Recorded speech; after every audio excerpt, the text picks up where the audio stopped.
Hello. Thank you for joining us for another episode of Shining Light on Shadows, a candid conversation about mental health. Our guest this evening is Grace Hipona, Dr. Grace Hipona. We'll be talking about the pros and cons of in person and online therapy. We're live on Facebook, Twitter, LinkedIn, YouTube, and my website. We're live on three Facebook pages today: mine, Dawn's, and Grace's, assuming everything worked out right. So thank you, Grace. And we're live on both of our Instagram accounts, uh, my YouTube, my Twitter, and website as well. So thank you very much. Let us know where you're watching from. And, you know, on all these channels, make sure that you press play on the video, particularly on Facebook, so that if you leave a comment, we'll see it. Dawn, it's good to have you back. We missed you last I week. I missed the show last week, but I had a work commitment that I had to be there for. So, Of course. but I watched it. I watched it when I got home, and it was very good. It was very good. You don't need me, Neil. You don't need I need you, Dawn. I need you so much. me. As folks know, and if you're joining us for the first time, Dawn and I have known each other for several years.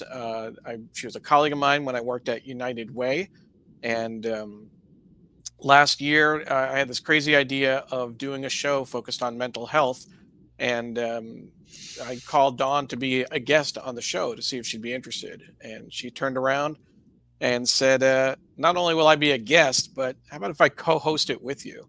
And it's actually the advice that Sri Srinivasan gave me. For folks who know Sri, he's the co-founder of Digimentors, and I work there, and they provide pro bono support for the show. But his advice was to find a co-host, find someone so you can play off of them, and you can have a more robust conversation. And so Dawn didn't know that, but that was already something that was uh, destined to happen, as Candace would say, divine design. Mhm. Um, so let's take a look at a few folks have already checked in. Jonathan is offering greetings from a cloudy New York. We've gotten a lot of rain here on the East Coast, Dawn. I don't know about you in Milwaukee. No. Apollo is watching on Twitter, saying hello from Philadelphia. Glad to be here. Thank you, Apollo. And Rochelle, my neighbor in Hastings, is watching. Lives up the street from my mom. So Rochelle, thank you very much. We're looking forward to having Rochelle on the show as a guest in September.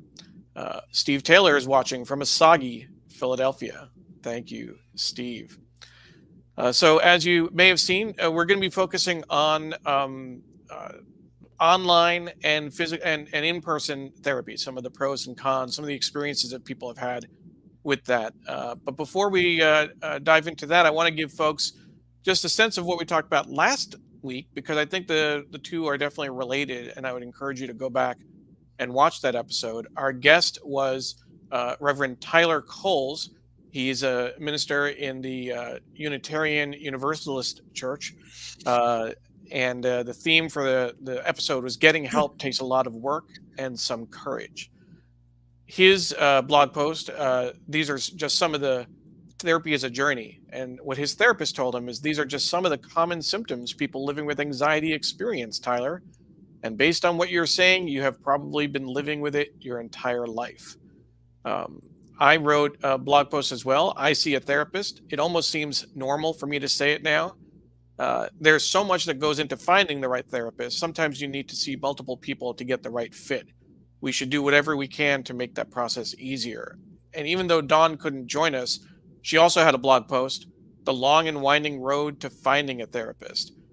Struggling to find the right fit with the right person can be challenging and defeating, but the ability to understand that mental wellness is important and vital to well being eventually got me to the right destination. So Dawn, thank you for contributing that last week, even though you couldn't host. It was odd because it was not odd, but because we had to reschedule Tyler's visit from back in June, when I frankly couldn't organize the show. I got overwhelmed. It was a difficult month for me in many ways, and so I had to tap out, and I had to say I just couldn't do it this week. And that was I'll say it was a rare uh, um, exhibition of self care and admitting that I can't do everything all the time. It's still even hard for me to admit that and say those words aloud, but that put us in a position of having three shows back to back.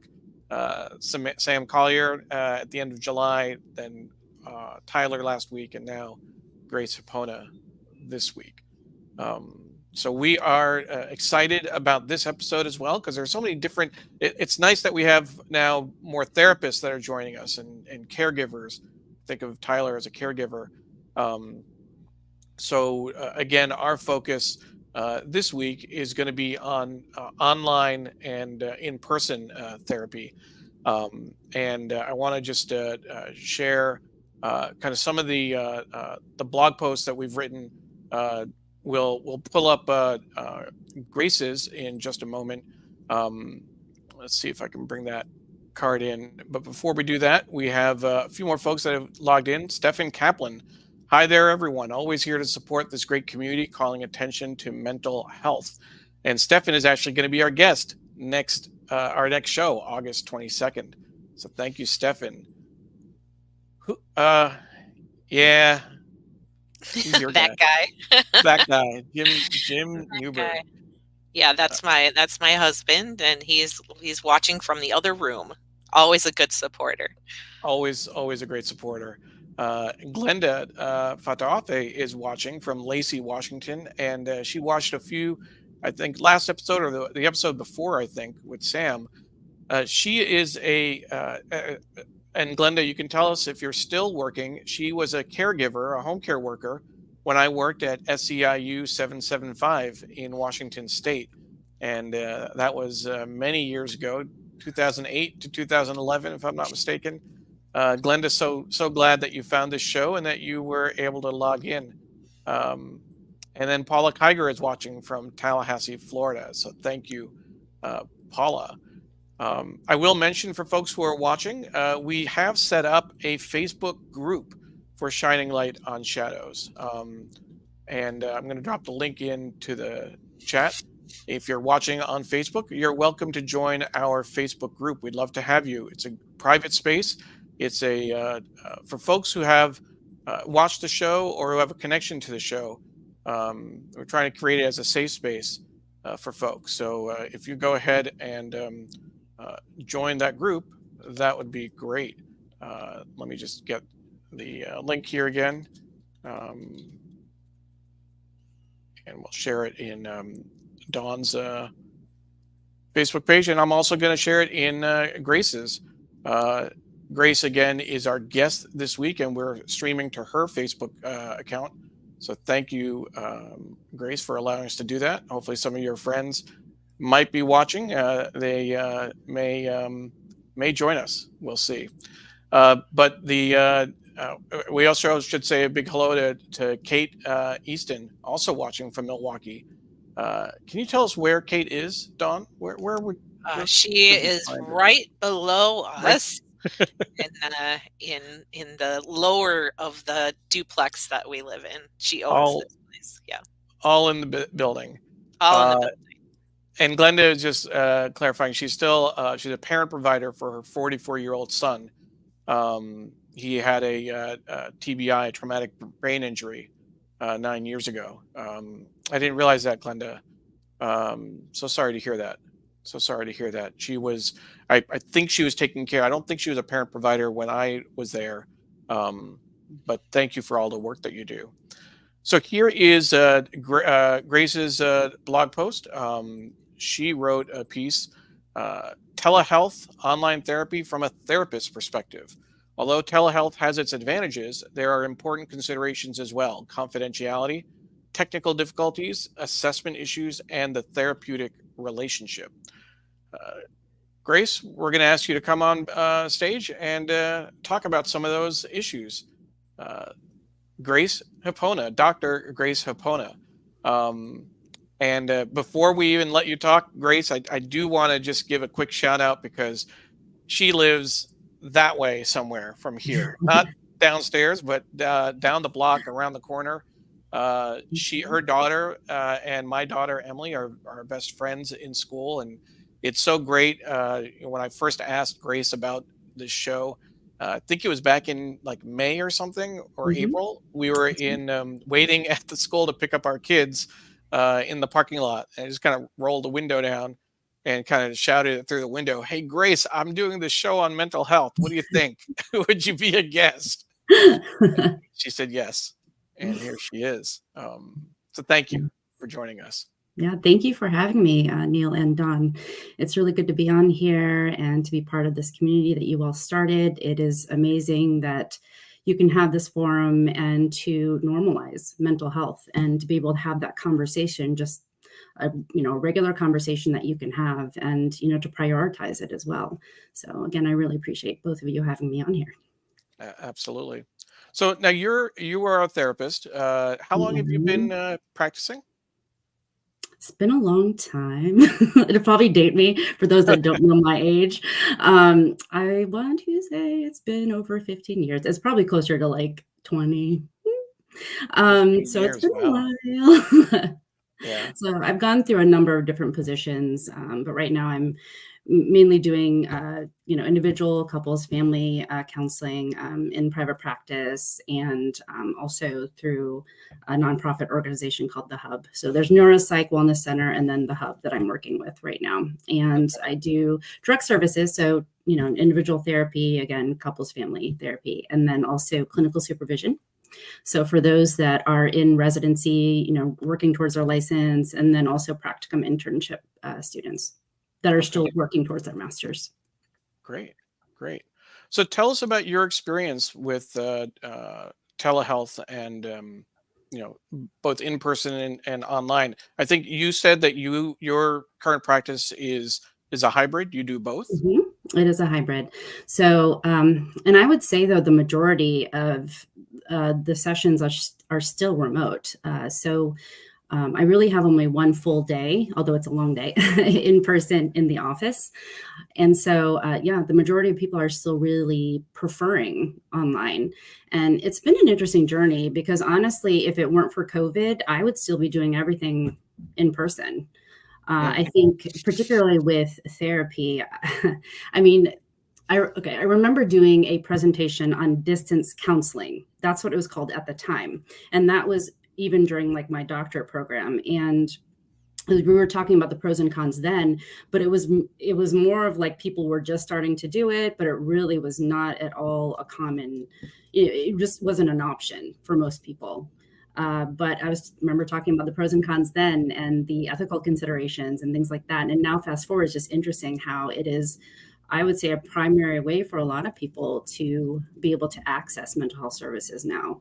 And again, to me, it was just such a big change. And I really do think COVID played such a huge role in shifting that perspective and that view on mental health, and that it can be done online.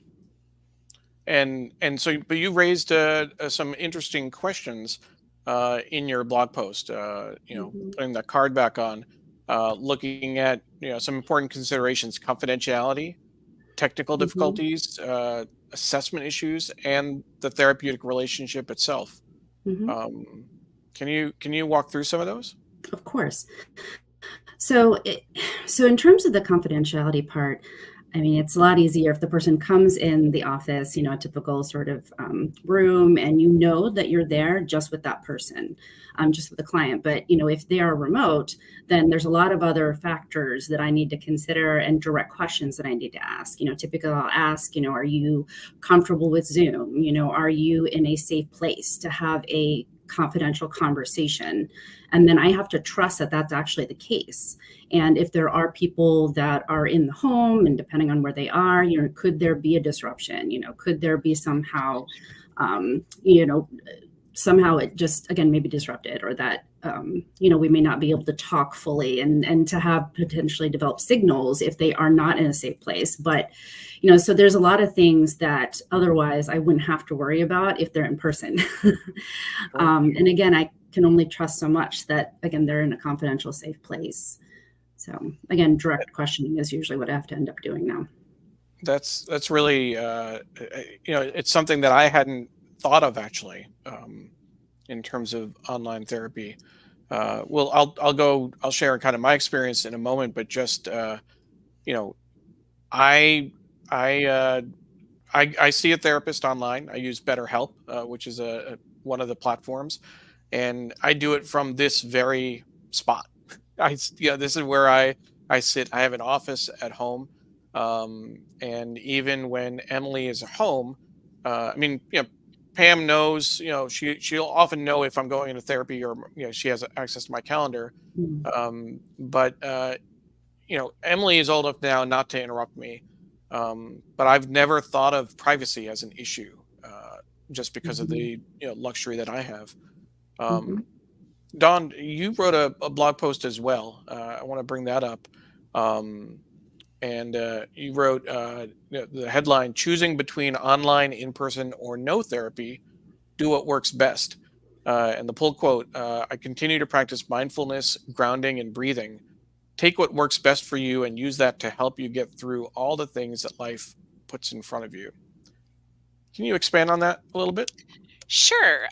So I had an epiphany with Neil when we were having this conversation, and I think that most people assume that I'm still in therapy, and I'm not. That's my true confession. I'm not currently in therapy. I went through an extensive amount of therapy for years and years and years, and throughout that time, I just sort of gathered all of these tools for my toolbox. So when I experience depression or anxiety, I pull those out. I pull out breathing techniques. I pull out grounding techniques. And for the past probably 10 years, I've really been able to utilize those tools to get me through those waves that I tend to go through sometimes. So I just really wanted to be transparent about that, because I think that um, I think there's like, we went from a society that stigmatized therapy to a society that thinks that everybody should be in therapy all the time. And for me, um, I feel as though if it gets to a place where I really think that that's necessary, I would absolutely, in a heartbeat, go back. And I think that the option for telehealth is amazing. I would probably totally utilize that. Um, on the opposite flip side, I talk a lot about my son during these shows, and most recently, my son um, was really struggling with online therapy. It was, he would pay for BetterHelp, and then because he had paid for it, it was kind of like, well, I don't really have to go. It's already paid for. I'm not going to get in trouble if I don't go. And he had a really difficult time finding time for that and committing to doing that, and kind of decided that for him, in-person therapy would be a better choice, because it it was motivating to him, more motivating to him to go and use insurance and that type of thing. So yeah, I guess my blog was really revolved around you know the interesting perspective of people who maybe have gone to therapy, don't anymore, how they utilize those tools and skills to stay safe and healthy and practice mental wellness, and for those that maybe online therapy or telehealth does not fit the mold for them. And I just think it's great that we have all these options. And the last thing that I'll say is, when the pandemic was happening, I work for a nonprofit organization, and I talked to a lot of therapists who said the biggest struggle was with their young people. That as Grace said, may not have been in a safe place, or a safe space, and couldn't express that because their parent or guardian was right there in the room with them, and it was not safe for them to say that. Yet their parent or guardian was sort of like forcing them to do this online therapy because of the pandemic, they couldn't go anywhere. So I want to keep those things in mind as we're having this conversation too, that when we're talking about young people under the age of 18 that are doing telehealth, we can't necessarily know how safe they actually are when doing that. Mm, Grace, you're nodding your head. Is this something that Mhm. you've come across? Obviously, not asking you to share any confidences, but just this idea. Both the two interesting points I thought were, one, this idea of young people not having control of their space, Mhm. and then also Don's son, who found it just didn't work for him. And like, have you had anyone switch back, like try telehealth and realize it just didn't work? Yes, definitely. So I do think that one of the pros for sure in terms of being in person is that it provides people an external motivator, and also accountability. So and it also, again, I do think that there is a difference between in person and online, in that there's a level of connection that you can't really have if there is a screen in front of you versus a real person, or again, in person. And so I do think that therapeutic relationship can be a lot more difficult. And that's one of the considerations I mentioned, is that it can be a lot more difficult, depending on the age and depending on what the person is struggling with. And what Don said, for younger individuals that, typically they don't have full control, and let alone potentially like their safe place, or even if they're not in a situation that's potentially risky or dangerous, it's that they don't have control over their siblings or things like that that may be causing disruptions. Sure. So and I do think also, going back to the therapeutic relationship, it can be a lot more difficult with, again, individuals that are not adults. And I find that actually, now I think about it, most of the people I do see in person are younger. And especially, I would say, with kids. So teenagers, it can still be definitely useful, I think, online or remote, but especially with, I would say, 6 and probably up to like 10, 11, I would say it's really difficult to do the work if it's not in person. Hmm. Because a lot of the strategies I use they're very experiential, and depending on the age, it's play therapy. So it's really hard to do that when it's remote. Sure. Sure. I've actually benefited from both in person and remote therapy. When in the blog post I wrote, and as I pull it up, um, what I led with is that online therapy works for me. That sometimes, some ways, as I said earlier, it's just another online meeting. I'm in the same space where I produce shows and where I do other work. It's integrated into the rest of my life. um, I remember when I shared last week in terms of my therapy journey. I mean, I've been seeing therapists off and on since college. So I'm not going to say how long that's been, Grace, so that I don't date myself. It's like 30 years. But I have no problem with it. As you might remember, last year I celebrated 50 with a big sign in front of my Mhm. yard. But I remember a particularly bad time in Seattle when I started seeing a therapist there, and there was a time when I couldn't get out of bed, and I was just despondent, and kind of almost anything would just set me off.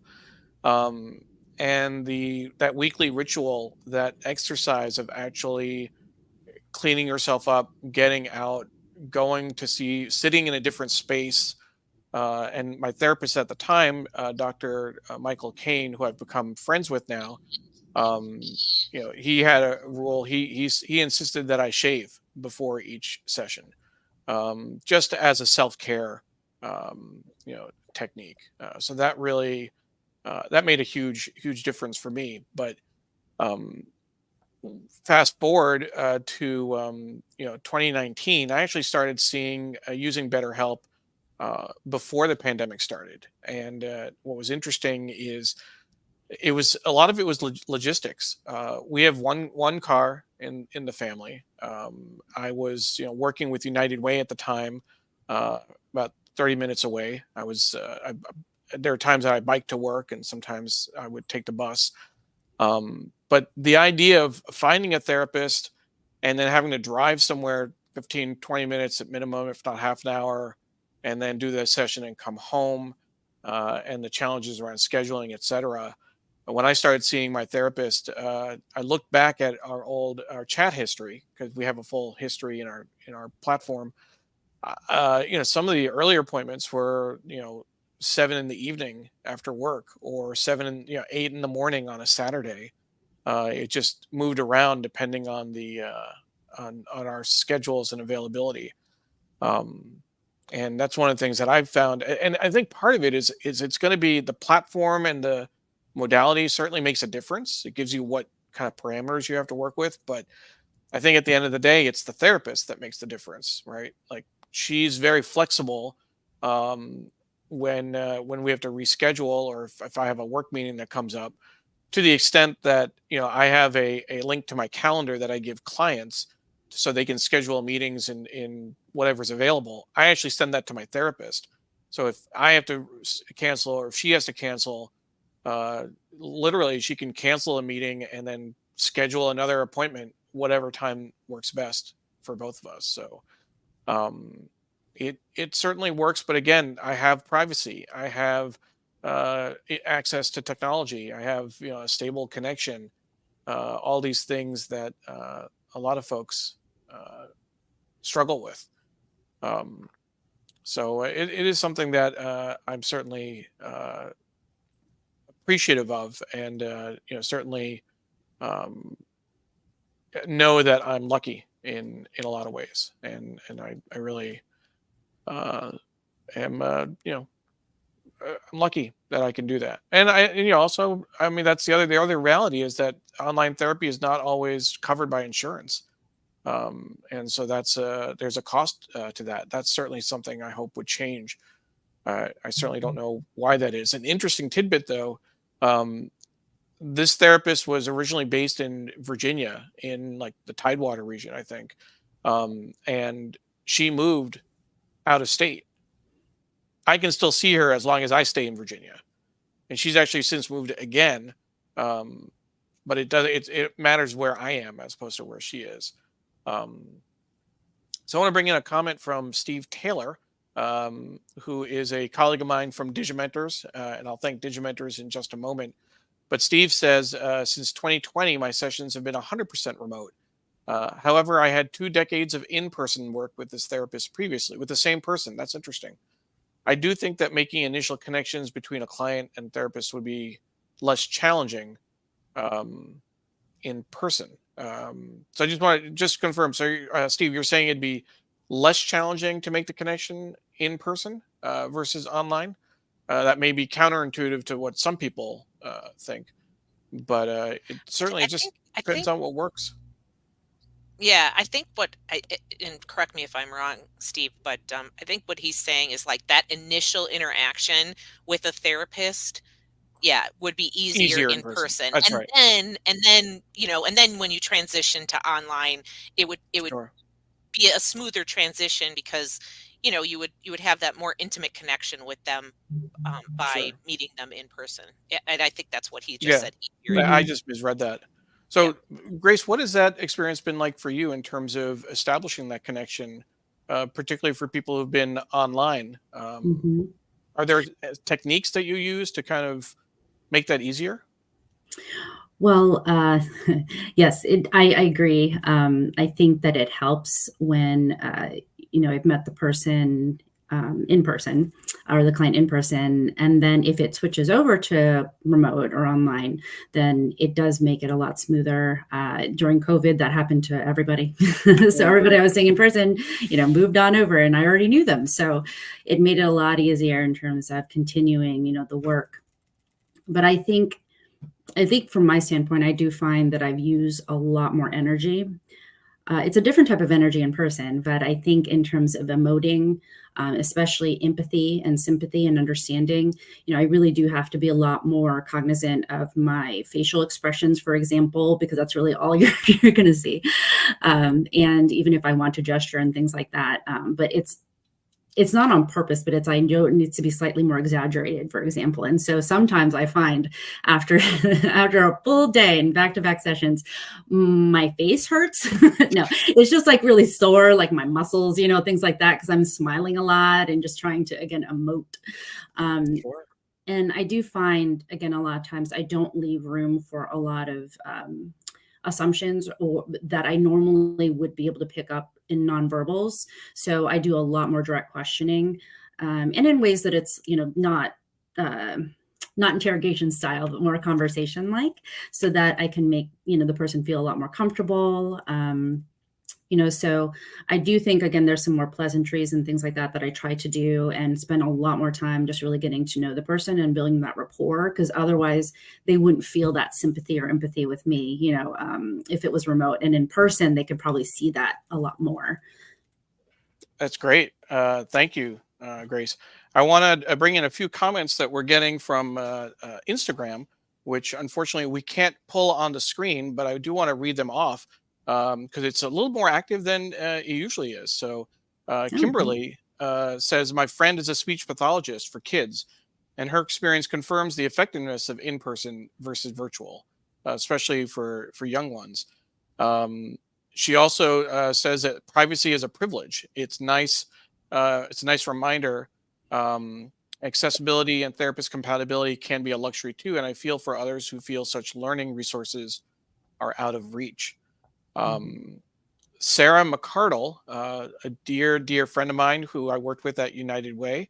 And for folks who watched our earlier episode, Sarah Wilson was a guest. Sarah and Sarah Wilson, Sarah McCardle were colleagues. um, Says that I had taken in person classes from my therapist, but when I started with her as a client, it has all been online. And that I do love therapy from home, but sometimes it's harder to process things that involve my partner when he's home and I'm meeting with the therapist in another room. Absolutely. Mhm. That's a very good point. Um, Mhm. that's and we have another comment in Facebook that we'll pull up. Don, why don't you go ahead and read this one out from Jonathan? Sure. He says, wouldn't your experience with online interactions also influence whether you have to start in person or just online? And if I'm interpreting this correctly, I think that's a really great question. I think, for older people, um, myself included, um, there's a lot more limited interactions online, maybe Facebook or whatever. Um, but I think about my dad, and I don't think my dad would really know how to interact online in a setting like this. Like, it would be really, really difficult for him. And so I think he would always choose to have in-person therapy over online therapy. Hmm. And based on their experience or comfort level, um, I guess it's interesting for me to think about because it's really when I think of my work, um, I more recently with United Way when I started there in 2015, the extent of my online kind of uh, work was organizing webinars for staffers from around the country. It wasn't a lot of one-on-one meetings over Zoom. People didn't really use Zoom as much beforehand. Um, I'm just trying to rack my brains trying to remember, except for kind of producing events. So when I started with BetterHelp, um, I probably did a few online meetings occasionally with some projects and stuff, but not a lot.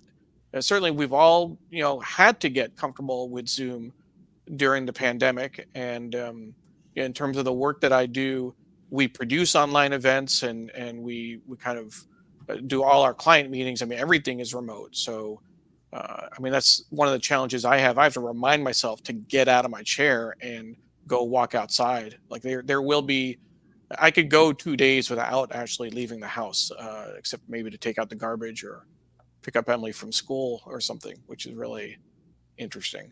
But on that note, I do want to thank and belatedly give reference to Digimentors. That's the company that I work with, and they provide pro bono production support for this show.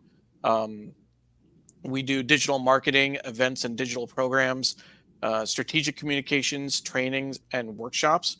We're also doing a lot of work around AI, and I always make it a point to give this shout out because not only did my colleague Srinivasan, when I brought this idea to him, immediately said yes, no question about doing it.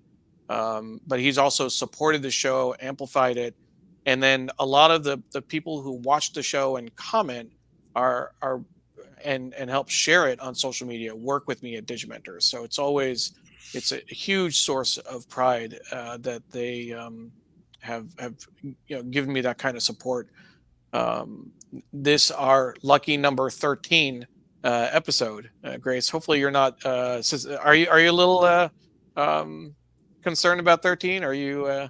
No, I No. think it's a great number. Actually, my Good. son prefers that number. Oh, really? Really? Good. Both That of you. and 7, I don't know. Mine's Cool. 12, so I don't know. I like even numbers. I'm 5. Mine is Oh, there you 5. go. It's a good I've one. always liked 9, but that's just because it's my birthday number. So I kept it simple that way. Yeah, Um, I'm obsessed with the Mhm. number 5. Jim will tell you that I am completely obsessed with the number 5. I believe anytime there's a 5 in anything, it's good luck. It's Yep. ridiculous. That's what I need therapy for. It um, works for you, though. It does. It does. It does. so now we have people sharing their favorite numbers. That's Steve's is awesome. 11. We might Good just have number to take too. a little bit of a stroll here. What's your favorite number? That's an easy question for people to answer. Um, and if we're playing with numbers, I'll share. My favorite is. Um, it's not so much. I said 9 is my favorite because it's my birthday, but my birthday is June 9, and Pam's birthday, my wife, in case anyone who's watching doesn't know, Pam's birthday is April 3rd. Mm, Emily's birthday is April 9. She gets the April from Pam and the 9 from me. I think that's That's pretty awesome. cool. that is That Um, is. really cool. yeah. So a couple other comments. Sarah McCardle said it was a great episode that we had with Sarah Wilson. So I'm glad you caught that, Sarah. And Kimberly says she loves the underdog numbers. And that my mother is superstitious. 13 and anything with 4 in Chinese culture is no bueno. Drives Oh, me nuts. But 8 and 9 in Chinese culture are considered auspicious. So there's more number We stuff. could do a whole Uh, show on numbers. Apollo's favorite number is 3. So that's pretty cool. He has a good Um, comment on here he too. does. Yeah, I was gonna go to that. I wanted to get the numbers out of the way. Jonathan says when arranging objects, my favorite numbers are 3, 5, and 7. I'm Um, with you. I'm with you. Jonathan, if we're gonna start talking about numbers, I will actually. We had friends who owned a small convenience store back in New York when I was a kid, and I remember one day insisting that we play 3, 5, and 7 because it just felt right. I still remember, I must have been like 9 years old, but I still remember suggesting that. So, Apollo's comment, I started my therapy online in 2021. This is during the pandemic for folks keeping score at home. We got to a point where I didn't need him as mhm. much. The door remains open, but I grew online. So Apollo had a good experience with online therapy, which I'm happy to hear about. That's great. Well, and I did want to mention related to that is that, one Sure. of the first things I mention to clients when I first meet them is that really I want to encourage, growth and progress based on where they are and, again, their goals. And I kind of joke, I'm like, you need to work me out of a job.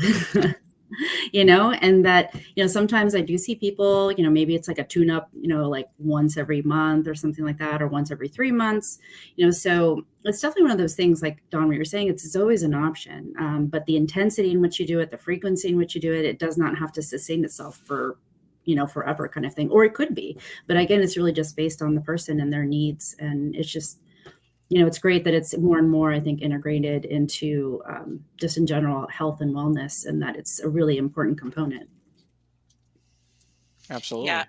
yeah, I was just going to add that, I one of the things that I really really appreciated about when I did therapy was the opportunity to learn really good coping skills, really good mechanisms. Um, because the reason I didn't want to go to therapy in the first place was because I was like, I don't want to just talk about my problems, right? Like, I don't want to just have the conversation. Like, I want somebody to help me figure out what to do with all of this stuff that I'm unpacking. Mhm. And, how do I control my anxiety? How do I practice self care? And I in my blog I had talked about how I'd really struggled getting to a therapist that was willing to do that, because I would go and I would talk and they'd be like, you're just fine, you don't need therapy, and I'd leave and I'd still feel Mm. anxious and I'd still feel depressed and I was still experiencing all these things that I didn't know what to do with. And it wasn't until I found the right therapist. And a lot of what I was dealing with was around sexual assault, and that's a very nichey kind of therapy, I think. And I needed somebody who like really understood what that looked like, so that they could help me figure out like when I'm triggered, when I'm feeling a certain way, what are some tools that I can use to help me get through that, and not even past it, just through that piece, knowing that those things are gonna occur in my life based on my experiences. Mhm. Sure. Yeah. Sure. As a reminder for folks, Shining Light on Shadows airs the second and fourth Thursdays of the month, um, here on Facebook, Twitter, LinkedIn, YouTube, and my website. And we're also on Instagram as well. Um, Grace, I'm curious in terms of your practice. Where do you see things going? Do you think, or is it kind of even in terms of in person and online? Do you think there's a trend in one direction or the other? Now that I mean, some people are more relaxed about COVID now. Certainly, people are still getting it. There are variants every now and then that pop up. But what are you seeing as kind of the direction of therapy? I think it'll be hybrid. I think that, I think insurance, as you mentioned, could be a factor in terms of how people decide, what type of therapy they can engage with. But assuming it's covered, then I think people want to have options. So either hybrid, or I would say a lot of people wanting to do remote. Again, depending on the issue, depending on, the age, I think,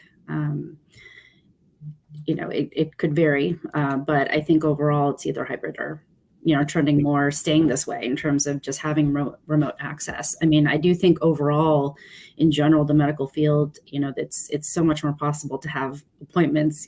Just do you want to talk on the phone, or do you want to, do phone, a video call or something like that? And that really wasn't, again, even with other parts of the medical field, that wasn't really an option. And I appreciate that there's options, because I do believe that when people have options, it's really empowering. And in terms of, you mentioned hybrid, uh, Hmm. just to make sure I understand what you mean by that, do you have clients who do both, Hmm. depending on kind of what their I do. circumstances are? I do. And it's funny because they know what days I'm in the office. So if they have an appointment on the day that I'm in there, usually on Wednesdays, then, sometimes they'll show up. Sometimes they'll be like, oh, sorry, I'm stuck in traffic. So really, I should pull over and can we just do, Zoom? And I'm like, sure. So Oh, there's okay. just a lot of flexibility, that comes with that as well. And, again, some people they may start in person, but then, because of scheduling or otherwise, they prefer to do Zoom, Sure. or, potentially the other way around. I mean, I have a number of people that I've been working with for a long time. And, initially, it may have been Zoom, but then they really felt like they needed that extra sort of support and connection. And it also, again, accountability, and it gave them the reason, a reason to get out, and really just engage with the outer world. So anyway, so yeah, it's the idea that there's just options and flexibility. Yeah. No, I definitely have appreciated that.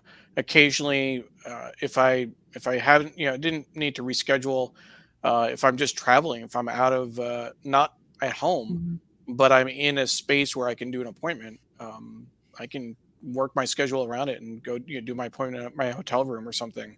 Mhm. That's been certainly convenient to do. Um, Well, and kind of slightly related too, but just kind of some levity here is that I definitely met people in areas that I did not think would happen, such as the bathroom. You need to find a safe place. And some people meet with me when they're in the closet, like they have a door to their wow, closet. So they close the door. wow, The vehicle, a car for sure, especially if, again, studio apartment or something like that, or they have a ton of people living with them, or they're at work, they can't speak, again, just freely. So they'd rather be in their car. And for a lot of people, their car is their safe place. So it's kind of opened things up in that way. And you know what? Going back to one of the considerations I mentioned in terms of mhm, assessment, in some ways, it's been helpful because they actually can show me, where they live. They can show me, the circumstances in which they're in, and I can just it's not just me envisioning it now based on the details that they verbalize. It's like I can actually see it. They're like, oh, you want to see my room, and these are the things that I have here that are special to me or important to me. And again, there's just a lot of different possibilities that weren't there before. that's I hadn't thought about that. But even just the idea of having to do the meeting in the bathroom or the closet again, that privilege of space and privacy, Mhm. is really just a good reminder uh, for folks. Mhm. Absolutely, absolutely. Well, we have a couple of data points that we want to share with folks. As folks who've watched the show before know that we'd like to share statistics and data relevant to this topic, and then mental health in general. So, Dawn, can you talk about this? You found this stat. Yeah, there's actually a ton of stats that are available since the pandemic about online telehealth services. And this one in particular says in May of 2020, 74% of mental health related bookings were virtual compared to 85% in May of 2021 and 87% in May of 2022. So even in the heart of the pandemic, because the pandemic began in, I think, March of 2020, and this is May, there was less people that were utilizing those services than in May of 2022. Wow. No. It's certainly it certainly has grown. Um, Really. and then we also have another data point. Comes from a Washington Post article. Now, I remember when the article came out, and I was really kind of surprised at how it was framed, because this is talking about. I mean, they're using the graphic. 55% of people in a survey use telehealth for their counseling. Um, and Don, I don't know if you have a perspective on this, but the study was focused on the Department of Veterans Affairs, and it was a specific population, which may or may not translate to the population as a whole. Um, do you have? I know I'm kind of putting you on the spot here with this one, but when you see a study like this that is a specific population, but it's generalized, that doesn't sound right, is it? No, to generalize data no, like that? no, you should not be general. I mean, you really Yeah, need to be very specific. And again, a veteran population could be a lower percentage because, we have veterans that are much older. Um, sure. Not all veterans are young people, and older people don't utilize telehealth as much as younger people.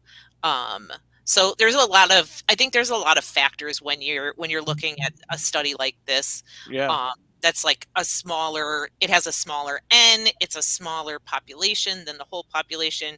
You definitely don't want to generalize that type of study to the entire population.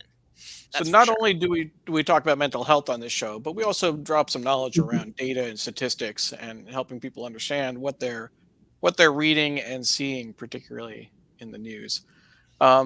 We always share this stat from NAMI and their resources, the National Alliance on Mental Illness. 1 in 5 adults suffer or have suffered from mental illness at some point in time, and they have a helpline, 1-800-950-6264. 1-800-950-6264. Grace, with your permission, are you familiar with NAMI? Have you Yeah, worked with them at all? I Um, am. Yeah. I actually encourage a lot of people to get in touch with NAMI, become part of it, just even look at the website. It's a really good resource for so many people, whether it's that individuals are actually struggling with their own mental health or have family members. Again, it's a good way, again, to get help or encourage other people to get support and help. And also for anybody, providers as well. I think it's just really important, to encourage people to know about NAMI. Great. Um, Another resource that we share with folks is from Mental Health America. Mhm. And I know they're having a conference here in DC in September. I think they're a national convention. But mental health and substance use conditions are common. 18% of adults have a mental health condition, 43 million Americans, and nearly half have a co-occurring substance abuse disorder. And the other stat they put out is 9.6 million experience suicidal ideation. That you can call or text 988 or chat 988lifeline.org. And their website is mhanational.org. One thing that we share on every show, and for folks who have watched the show before and know a little bit about our stories, and Dawn made a reference to it earlier. But both Dawn and I are survivors of sexual assault, of abuse and rape. So we always share this data point from RAIN, and share their resources as well. RAIN is the Rape, Abuse, and Incest National Network. Their hotline is 800-656-HOPE, 800-656-HOPE. And the stat, every 68 seconds, an American is sexually assaulted. And it's always, for me, it's a very important kind of connection, because this show really is an outgrowth of work I did last year, co-hosting a show with Candace Sanchez, a mutual friend of Dawn and mine, which was focused on male survivors of sexual abuse. Once a month, we interviewed another survivor, and mental health kept coming up as a topic. So by the end of the year, it was like, well, okay, this was a constant issue, and I actually found it harder to talk about mental health than my experience being abused.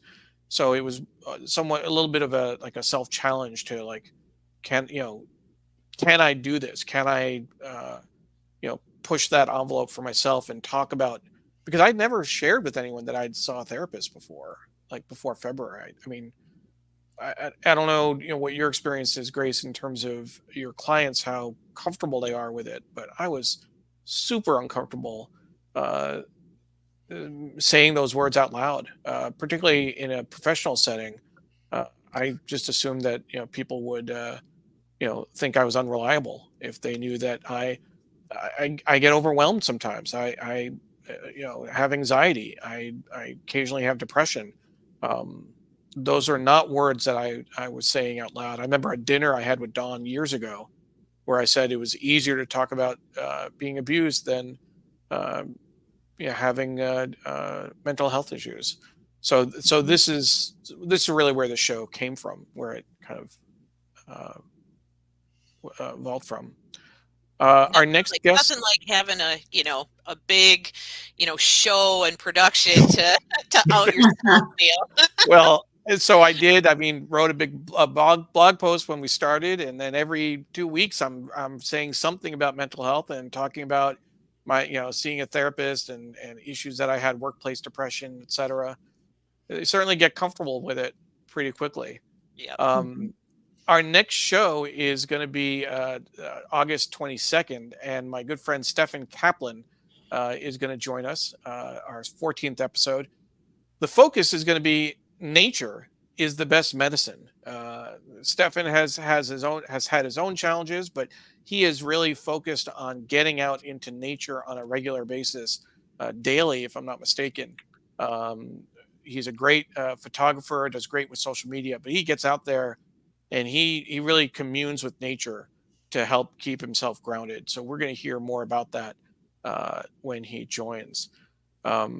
We've focused on the pros and cons. I really tried to avoid the language of online versus in-person therapy. I tried not to set it up as oppositional. There, it works for some people. It works, some one modality may work for some, may not work for others. Sarah McCardle said on Instagram that she's definitely had um, car therapy sessions, particularly during the week. So that certainly it makes sense. And Kimberly says, "Thank you for being vulnerable with us." Absolutely, Kimberly. We appreciate you watching. And she also says, "Thank you for being part of breaking stigmas," which is what the goal for this show is, really. And Jonathan was endorsing Stefan's nature photography, that it's excellent. So before we close, Grace, I'm going to ask you to just kind of recap a little bit from your perspective as a therapist, um, some of these issues that you see in terms of online versus in-person therapy. Um, what are some of the kind of, if you were to sum it up in like a quick 2 minutes, what would you say? Well, I think that online therapy and in-person therapy are both really good options, and that there's a lot of different sort of considerations that one has to have. And like, again, it really depends on the person's age, what they're struggling with, and their resources. Are the ability to be able to do Zoom, and again in a secure and safe place, and that's something that we touched upon in this conversation. And also, again, going back to the struggles, sometimes people really do find the accountability, and Don mentioned that, it's really important to be in person and, again, to have that connection with somebody. Um, but overall, I just appreciate that now that we are shifting to allowing people to have options. And I do think, going to what piggybacking what you were saying, Neil, is that it allows for the conversation to include mental health, because it is something that there's more options now. And I do find with younger generations, the nice thing is that they're really including that. They're like, yeah, I talked to my friend, we hung out here, we did that, I had a meeting with my counselor, and it wasn't a big deal. And so that movement is just amazing, and that continuing to head in that direction, and be able to talk about it also with just like, feeling empowered by that and feeling good about that. I am taking care of myself, and this is how I'm taking care of myself. And so the fact that, again, there's more options for people, I think in general is really, really beneficial. That's Grace Hipona, Dr. Grace Hipona, joining us on this second Thursday of the month. We are live on the second and fourth Thursdays every month. Our next guest, as I mentioned earlier, is going to be Stefan Kaplan. Uh, Nature is the best medicine is going to be the focus of that conversation. And we have a couple of comments that I want to bring in. We shared earlier, Jonathan said his nature photography is magnificent. Magnificent. Stefan has been watching the show, so looking forward to sharing how nature and photography has turned into my walking meditation, and it's helped me deal with stress in life. and another colleague from Digimentors. Stefan is a colleague of mine at Digimentors. Rose says Stefan will be a great guest. He explores nature and communicates his experience so passionately. So we are looking forward to that conversation next week, Stefan. The bar has been set. People are looking forward to it. Thank you again for everyone who joined us. If you joined us late, you can always catch the full show on the same channels that you're watching, on Facebook, on Twitter, on LinkedIn, on YouTube, on Instagram, and my website. It'll take a little while to get the Instagram video up on both mine and Dawn's channels, but we will put it up there. We certainly encourage you, if you have questions, leave comments. And I shared the links earlier, but we also have a private Facebook group that we've set up for folks who have watched an episode, who are somehow connected with this work. Join us there, and we'll continue the conversation around online and in-person therapy, and maybe we'll even get a preview of Stefan's nature photography in that group before we go live in 2 weeks. Again, thank you very much. Apollo says, great show, and thank you for helping to break the stigma. Have a great 2 weeks. And I want to say a special hello to my mom watching from Hastings on Hudson. And she's assuring us that she is watching. I know you're always watching, Mom. You're always watching. And I will be seeing you on Friday. Wait, that's tomorrow. I'm going up to New York this weekend for a wedding. So I will be seeing her for dinner tomorrow night, and looking forward to it.